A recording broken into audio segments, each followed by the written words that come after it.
Right? It ain't time to iron them at the last second. I'm getting ready to take you out of this land. I'm going to take you into a land flowing with milk and honey. That's tied to your blessing. There's victory in your future. Tell your neighbor, there's victory in your future. Now you tell them, I got it. The curse is broken. Come on. There it is. Tell them the addiction is broken. Tell them the shame is behind me. Tell them my drought is over. Now, here's the Bible for you. I hear the sound of an abundance of what? Rain. Come on, somebody.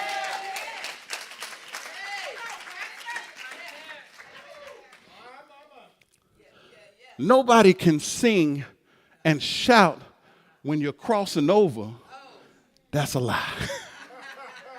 See, the problem is, you look at the Israelites, and they didn't begin singing and shouting until they looked back and saw their enemy being drowned in the Red Sea. But I want you to begin praising God before the thing even happens. See, the Lord would say, sing and shout before it happens. That's why he's saying, put your shoes on. Don't put them on afterwards.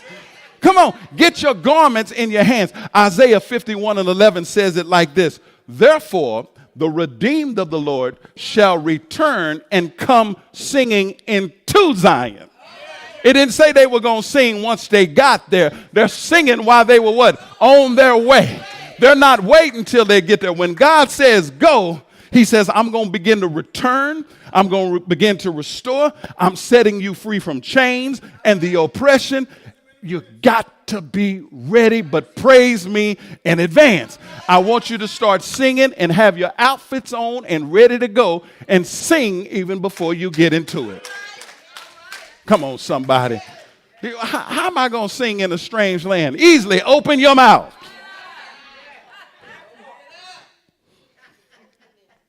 And I love this. He says, you will return unto Zion, and everlasting joy shall be upon them. They shall obtain gladness and joy. Watch this. Sorrow, mourning, and grieving shall all flee. Come on, somebody. Come on, somebody. Even the little children's book can get this right. He said, I think I can. I think I can. I think I can. There it is. Begin to speak over yourself. Walk into your blessing singing. Don't let the devil say, I'm moving on. It's time to get to stepping. I see it. And when you get there, you got to already be praising him. Miriam. Moses' sister. I ain't talking about you, sister. Don't even. They didn't start dancing and singing until they got on the other side. You got to begin praising him because it's already done. We sing that song all the time, but do you really understand the lyrics that you're saying? Most of us are still stuck in, I almost let go. Well, I understand that because after the thing, you got to understand why did you almost let go? It's because you almost gave up, but you realized there was still hope, and God said it was already done. See, let me tell you, I can't wait till I come into the kingdom. If the devil is still alive at that time or anywhere in the vicinity, he's going to be mad at me because when I get to the kingdom, I'm going to light it on fire. We going up when I get to the kingdom. You talking about praises, I'm going to be singing all the way there. And remember, sometimes all the trials that you go through, you're really going through the enemy's camp, and I'm going to be sure looking at him and saying, I'm on my way. I'll poke fun at him all the time. Let me tell you, I don't let him get me down. I may need to get a little sleep, but I'm moving on. See, watch this. I love this. He says, I want you to break out into praises when it looks like you don't have anywhere to go. I want you to begin giving me the glory. Why? Because your God is the God of Moses, the God of Isaac, the God of Jacob. He's saying that if they did it for him, if he did it back then, he's more than able to do it again. Come on, somebody. If he did it for my grandmother, he's able to do it for me. If he did it for my great-grandmother, I know he can still do it for me. If he did it for my mother, I know he's going to do it for me. And if he did it for my sister, as crazy as she is, I know he's going to do it for me.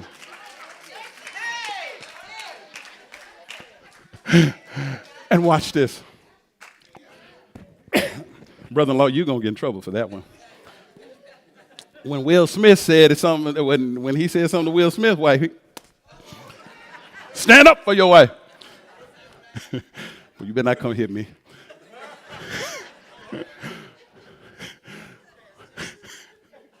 Right. One day I was walking out, and y'all can't tell now because I've gained a little more weight, but I was losing weight.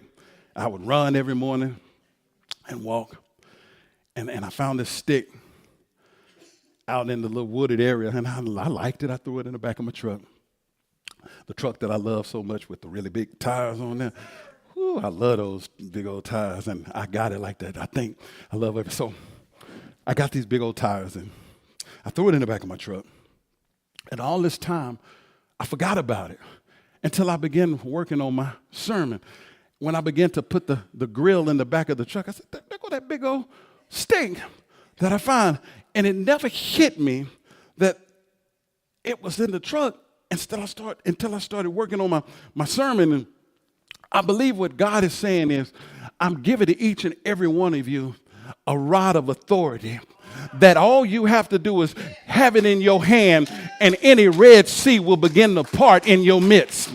I'm telling you that when any sorcerer or soothsayer comes and they try to let their rods turn into snakes, whatever they got upon your snake or your rod is all powerful. It'll begin to swallow up anything that the enemy. But don't forget where you put it, because you've got complacent. He says you have to be ready to go. And I love it. I love it because I saw the stick and I said, I'm gonna put this in the garage, and I'm going to make sure that I have it ready. And so get your shoes back on.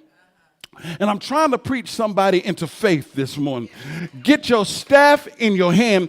Get yourself full of expectation. Say, I am expecting my exodus. I am expecting my exodus. Y'all remember what the Exodus was? It was their deliverance. Somebody is saying, I am expecting deliverance this morning. Quit saying, I don't know when. Just get the staff in your hand. Get your shoes on your feet. You're coming out. Somebody say, I'm coming out. And watch and tell them, you're coming out too. Come on, somebody. Do you receive it this morning? Do you believe it this morning? Say, there's a different season and I'm stepping into a new story. Can I tell you, somebody's stepping into miracle territory this morning. I don't know who it is, but all you got to do is get ready, get ready, get ready. Come on, somebody.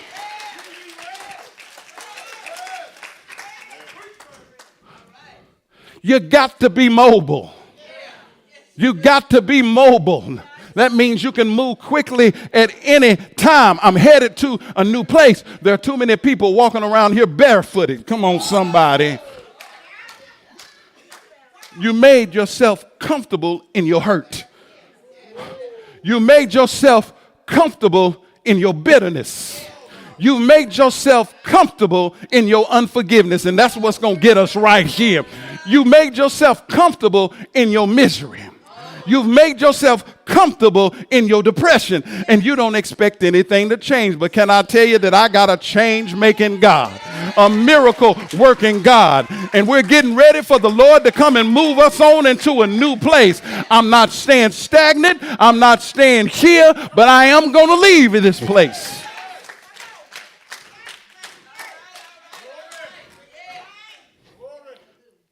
I tell my kids all the time, I'm not raising you in this place of depression. I'm not going to raise you in this place of misery. We're moving on. That's what we got to teach them. Don't stay in that place. Tell them, get to stepping.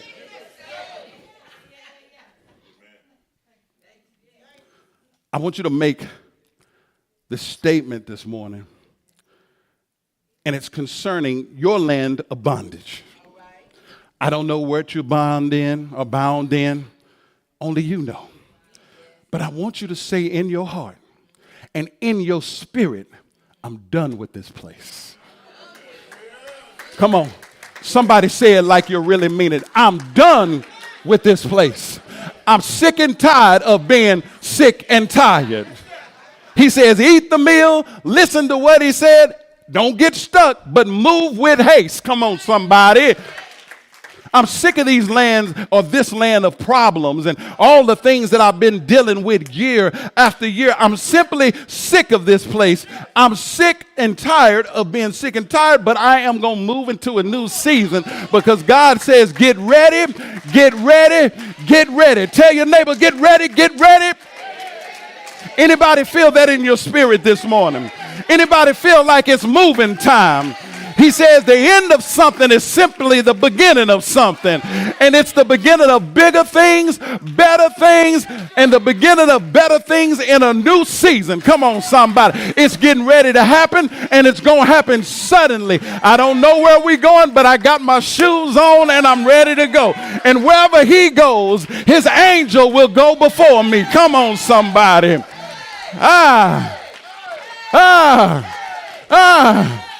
I told you last week, if God puts you on hold, don't hang up. Come on, somebody.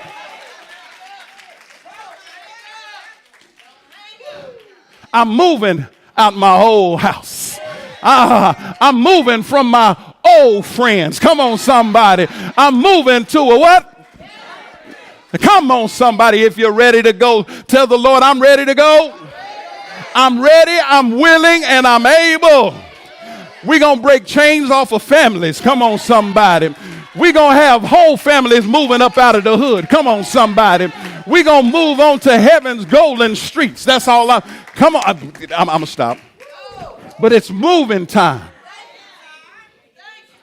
It's moving time. It's moving. Let me give you, joy is an outward expression of an inner expectation. Let me say that again.